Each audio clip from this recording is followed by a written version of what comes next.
Lagay natin.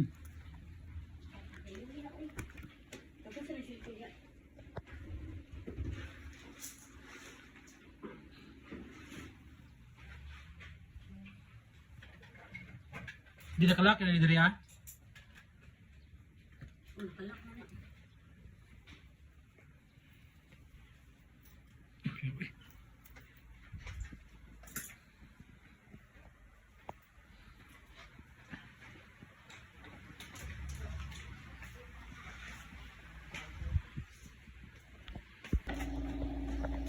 So guys, kami po ay papunta ng probinsya. Bibili po kami ng lupa doon guys. Ito yung project namin. Wala? It's 5. Naman tayo sakiran, pwede mo tayo dito. Unong.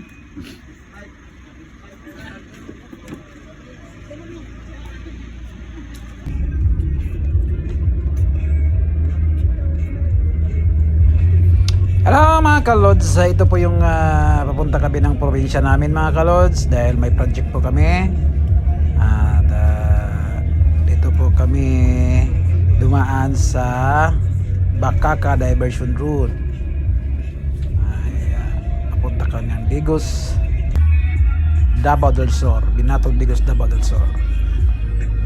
Ito po yung daan namin ito mga kalods, road trip to the Binaton Digos, Davao del Sur. So, punta kami doon. At may kunting project tayo. Ito po yung papasok na mga kalods dito sa papunta sa amin. Sa probinsya namin. Dito mga kalods, tawag itong Little Baguio dahil sa malamig ang lugar. Saka walang problema sa daan dito mga kalods dahil simentado lahat ito papunta sa amin. Pag may sasakyan ka, maging madali lang, 1 oras lang galing Davao papunta dito sa amin dito sa probinsya. Galing Davao papunta dito 1 oras lang yung biyahe. Dati dito mga kalods hindi pa simentado to, mahirap talaga yung daan.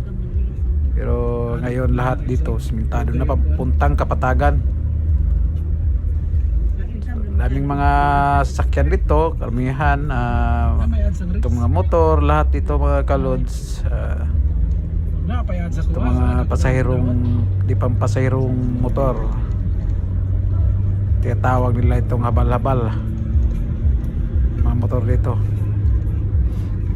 May mga ano din yung tinatawag nila na bao-bao. Dito din nagano pampasahero. Dito yung daan to mga kalods papunta sa amin. Maganda talaga dito sa probinsya mga kalods. Dahil sa maraming kahoy, malamig talaga dito. So wala kang problemahin dito mga kalods ng tubig, mayroon tubig din. Normal yung tubig dito, galing talaga sa mga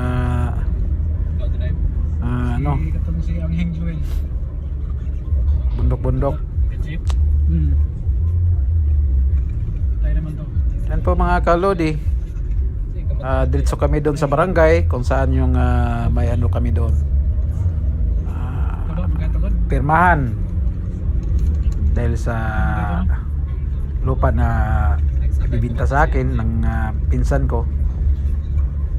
Ito yung kagandahan mga kalod sa habang may pira tayo, huwag nating gasto kung saan saan. Kailangan may nakalaan po mga kalods.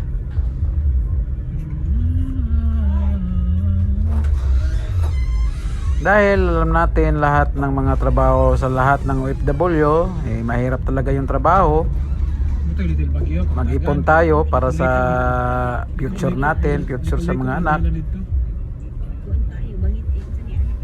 Dahil kung gasto lang gasto tayo, hindi natin iniisip, mabilis lang maubos yung pera. Kailangan may ano tayo mga kalods, may mga investment. Dito naman sa papuntahan namin, yung Itong sa sinasabi kong lupa ay compound lang namin yan, mga kamag-anak. Napakagandang daan dito mga kalods. Magandang daan dito, simentado lahat. Punta doon kami. Diretso kami sa barangay kung saan nag-aantay yung pinsan ko doon. So, tingnan mga kalod ganito kaganda yung daan dito mga kalod yung view ng probinsya. Malamig, presko yung hangin dito. Di kagaya sa syudad. Talagang air pollution sa syudad. Sa dami ng mga sasakyan, alikabok. Dito, pag may sakit ka, dito hindi talaga yung sakit mo. Hindi lumalala. Marami kang makain dito mga kalod Kung magtanim ka, maraming saging, gulay, prutas. Ito mga kalods, dumating na kami dito sa barangay namin. Ito yung barangay namin dito mga kalods. Barangay Binaton. Napakagandang lugar din dito mga kalods. Yun, eskwelahan yun, yung sa baba. Ito yung pinsan ko. Ito yung may-ari ng lupa mga kalods. Minta niya dahil may pangailangan din. Nagkataon lang na tayo mga kalods, may kunting pera. Bili na natin. Classmates ako anak.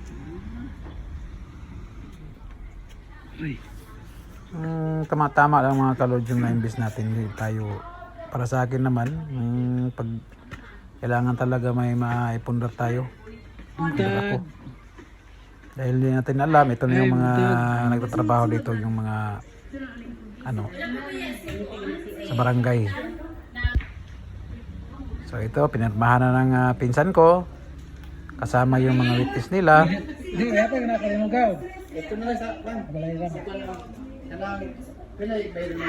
Yan po mga kalods.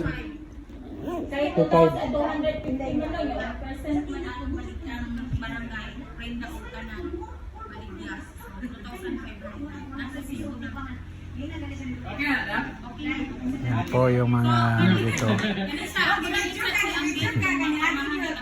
Si Jinjin. Salamat. Welcome to my vlog. Vlogger siya mga viewers. So, tapos na po mga kalods. Jed, salamat. Jed, salamat ha. Maraming salamat po. At kami po ay pupunta na doon sa aming bahay. Dito kaganda, dito yung view dito mga kalods, yung barangay. Napakaganda po yung view dito. Yung paralan na yan sa baba. Yan po ang paralan namin dito. Elementary. Lugar na to ay tinatawag na Little Baguio dahil sa malamig ang lugar papuntang Kapatagan. Dito na lang sa kon. Salamat po mga kalods. Thank you.